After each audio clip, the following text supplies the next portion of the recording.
What you're about to see is a matter of human record. Explain it? We cannot. Disprove it? We cannot. We simply invite you to explore with us the amazing world of the unknown, to take that one step beyond.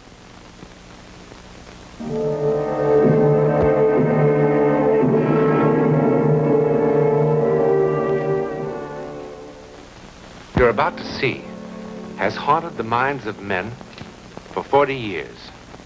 A miracle or a soldier's fable? You decide. At 22:30 hours on the night of November the 14th, 1915, something happened in the war-darkened skies over Europe. It was seen by a British mortar unit here in Flanders. It was by a Russian sentry on the East Prussian front. It interrupted the maneuvers of an Italian infantry company here. It was observed by an Allied reconnaissance plane over the English Channel. Thousands of soldiers from all the nations of Europe ultimately were involved. But in the beginning, there were only 4.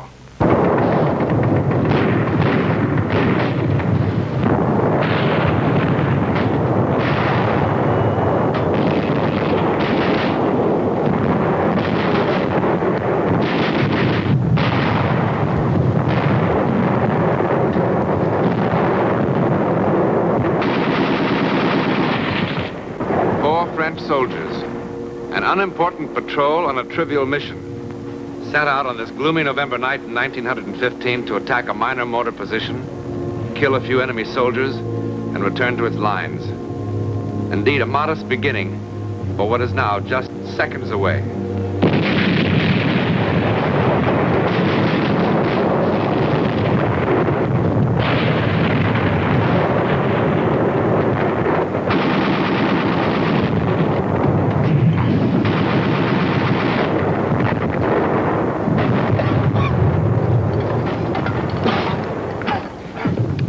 Think of all the pleasant things a man of my sensitivity could be doing tonight. Watching the ballet, playing the piano, enjoying vintage wines. A night like this is good for only 2 things: picking pockets or making love. And on your feet.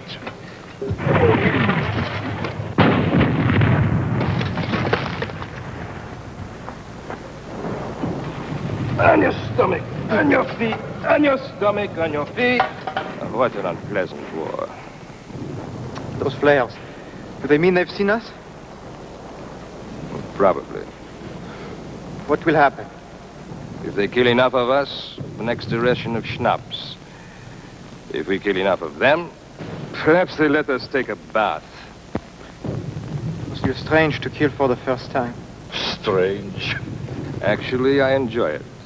Each time I kill, I think there's one less Boche between me and those lovely bottles of wine gathering dust in my cellar. When's that blasted thing going to fall? Probably hanging from a parachute. Where do you see a parachute? How can it just hang there? It's so bright. Come on. Burn up. Fall.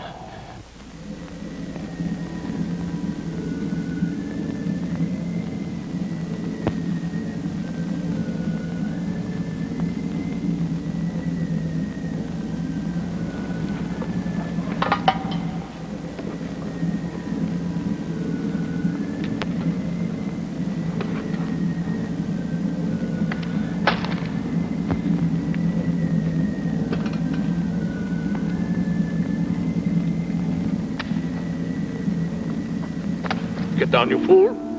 Get down, you'll get your heads blown off. Come back here. Come back, pick up your guns. Come back here. What are you running from? It is only a dirty bush. Think it is just a flare.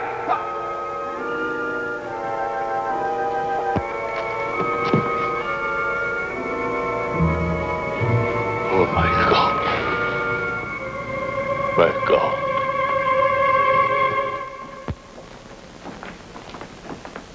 On your feet, you up. At ease, as you... No need for formality. I'm Captain Tremaine of the Adjutant General's office. I've I've been appointed to defend you at your court-martial tomorrow. Tomorrow? What's the big hurry? It's the cooks they should court. They're poisoning the whole army. I don't know why they chose me. My practice was civil law. What do I know about a mess like this? It's reassuring to know that our defense is in such good hands. Well, there's not much of a defense, soldier. Obvious what happened. The charges say it all.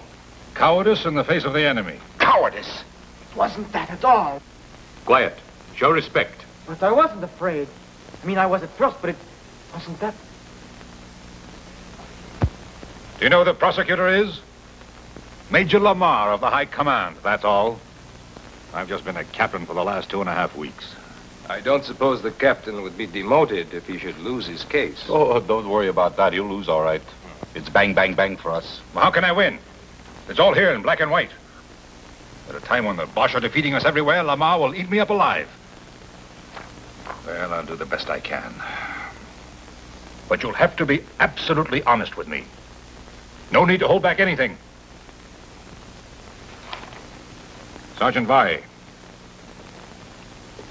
look at this record. I just don't understand it. The Croix de Guerre. What happened?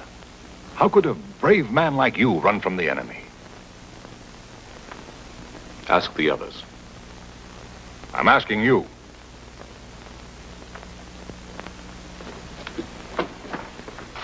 Look, they're going to make an example of you men. That's why they're doing it so fast. Don't you understand that? Sir, ask the others. I really don't want to ask any of you. I don't like to defend cowards. Why do you call us cowards? What did you want us to do? At first I was blinded by the light. I couldn't see anything. And then I wasn't in the shell hole anymore. I wasn't. I was home. Home? Yes. I was home. No, it wasn't my imagination. I was really there. It was morning. I was in the kitchen. Mama was pouring milk for breakfast. And Papa was putting on his working shoes and talking about the day's work. My little sister was there. And through the window I could see the sun, the way it hit the fields. And a flock of birds. I was home. And I was happy. And then I felt the rifle in my hand, and I thought, what am I doing with this? So I threw it away. I was home. In the middle of the battle, a light blinds him, and then he's at home. Has a doctor examined this boy lately? Look, why don't you let us alone? Did we ask for you? No, and I didn't ask for you. All right, then, goodbye. There is no way to speak to an officer. Get him out of here! Well, then shut up or I'll bat your head in. Do you want to know where I was? Well, listen to this, Captain Fancy Pants. Let me tell you where I was. I was on the deck of the Montez. A rusty little freighter carrying pig iron from South America to Marseille. Flopped on the forward deck, just taking it easy. I never felt like that in my whole life. I was free. I could breathe. There was nobody in the world that I wanted to punch in the mouth. I wanted to stay like that for 100 years. A part of everything. Everything. Tell me I wasn't on that boat. And I'll make you eat all those pencils.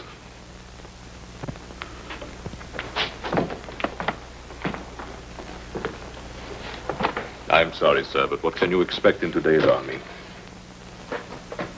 When that flare burst, I really didn't see a thing.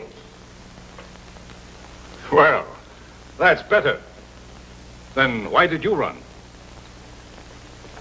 Somehow the air had changed. It had become soft and warm like a summer's night. In November? Oh, Logic told me it was freezing cold. And yet I felt a warm breeze on my face, and my feet were no longer cold. And the air was suddenly filled with all sorts of remarkable scents. Tangerines, night flowers, dust, the way it settles after it's been watered down. And I think even incense. The kind my aunt used to burn under her favorite saints in church. Feast of odors. After the stink of war. I felt an exaltation. A love of life. And the gun in my hand suddenly, well, it suddenly felt obscene.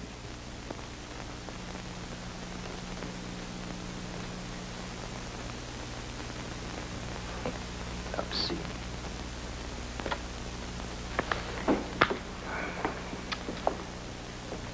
Sergeant, sometimes on a patrol, it's no secret, the men take along a little brandy in their canteens to keep warm. Ha! Now we were all drunk. You're all talking like drunks. Nobody had a drop. What did you see, Sergeant? I'm going to look like the world's biggest fool.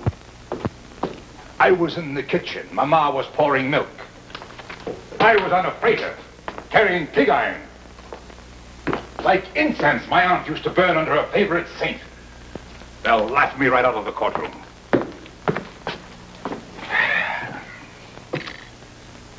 All right, let's begin again.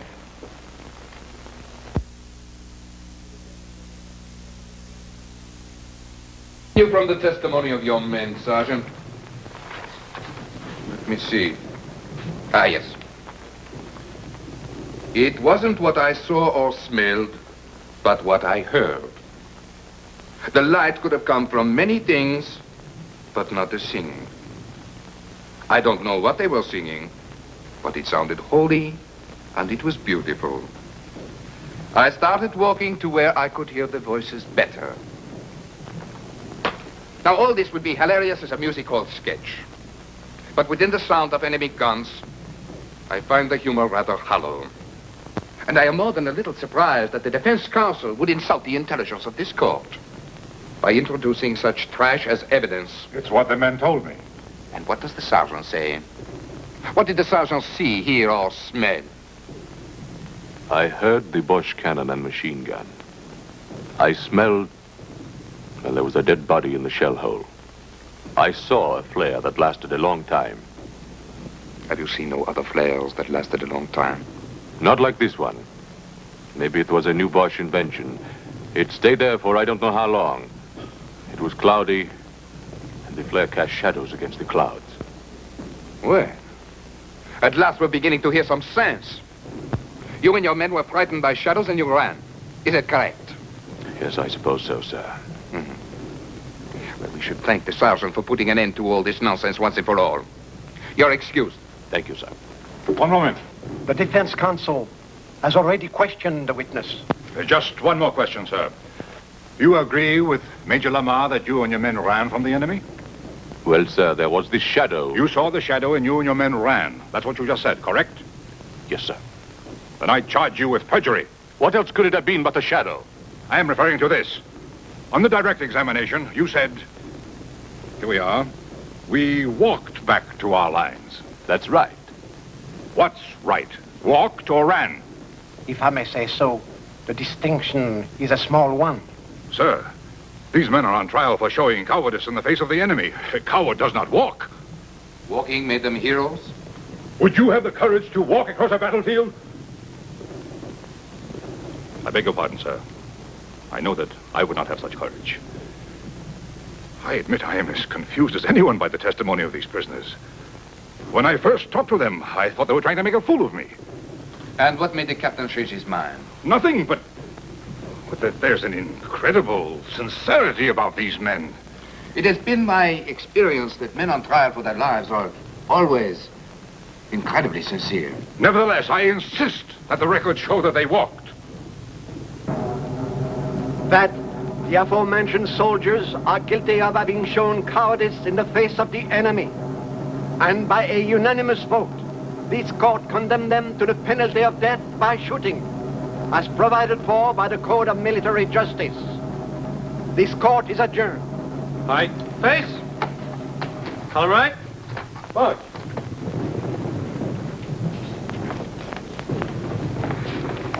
Cheer up, Captain. He did a good job. Better than they deserved. Are you sure that's all it was, sir? All what was? I mean what the sergeant said, that the shadow was caused by a flare. Of course. The rest is rubbish. Be sensible.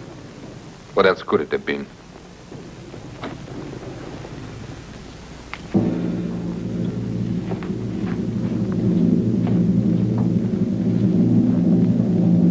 What else could it have been?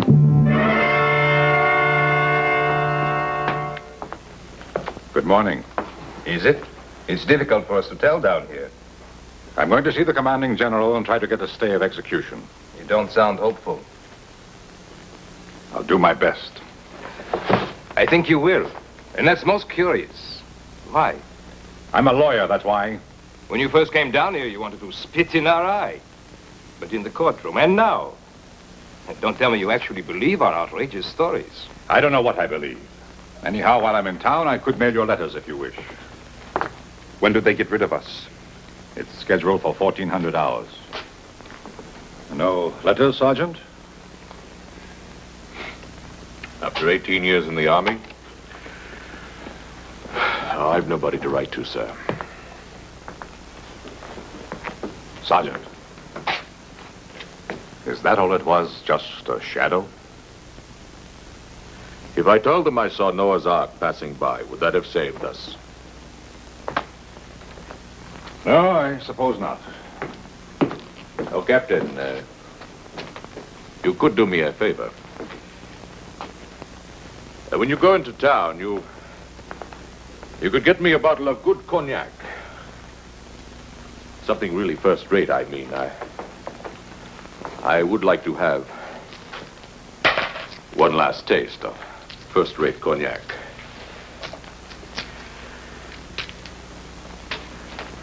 Of course. It wasn't the shadow. And I don't imagine things. I'm as hard-headed as an ox. What I saw, I saw. When I looked up, the flare was still burning bright. And there, as big as the sky itself, was the face of the first man I ever killed. He was an Algerian, maybe even younger than me. And if I didn't cut his throat, he was going to cut mine. Then he was dead. His eyes were staring up at me. That's what I saw. That Algerian kid. And you know how he looked? As if he was saying, "It's all right, my friend. It wasn't your fault." But that didn't make me feel any better about it. For there I was again with a gun in my hand and a belt of grenades around my neck.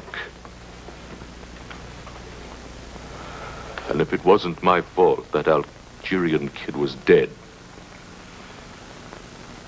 well, then whose fault was it? You think I would say something like that in court and let them laugh at me, too?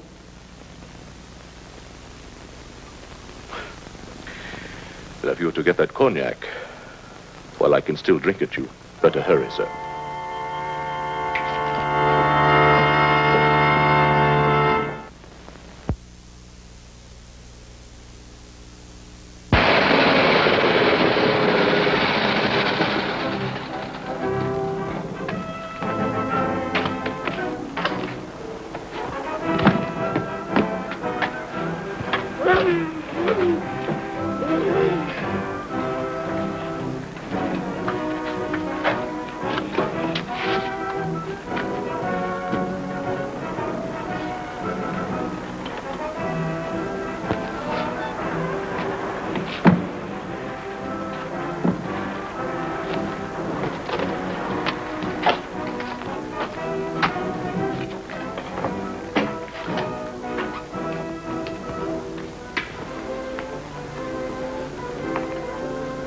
Could the captain spare a cigarette? Take them all. Thank you, sir.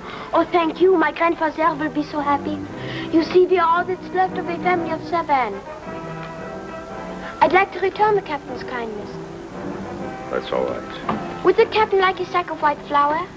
At a reasonable price. No, thanks. Or fresh pater or eggs? Might have a fine Polish ham. Does the captain need any potatoes? A gold watch, in perfect condition. Solid gold. Bite it. Not after 2. Can't be that late. 10 after 1. My grandfather thanks you for the cigarettes. Can you get me some cognac? But of course. It's got to be first class. First class cognac is expensive. Doesn't matter. I'm not bringing them anything else. Pardon? I've got to have it right away. Have to be back at the prison before 2 o'clock. Our house is at the edge of town. Get in. I'll direct you.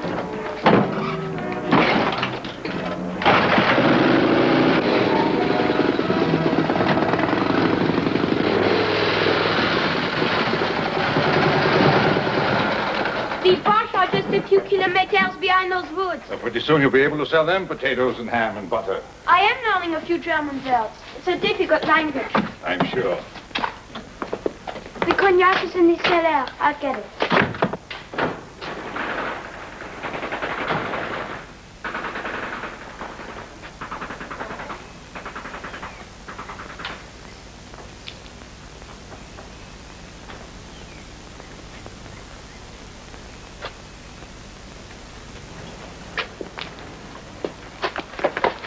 You do not need a gun. I threw mine in the river. I've been walking through the trees for I don't know how long. I'm tired. Very tired. For me, the war's finished. Let someone else call Reddy, Abe, and let someone else call fire. And let someone else watch 10 young soldiers of the fatherland fall dead on the parade grounds. What? Warning to cowards, says the field marshal. An example. Let someone else do it. What are you talking about? What if they were telling the truth? What?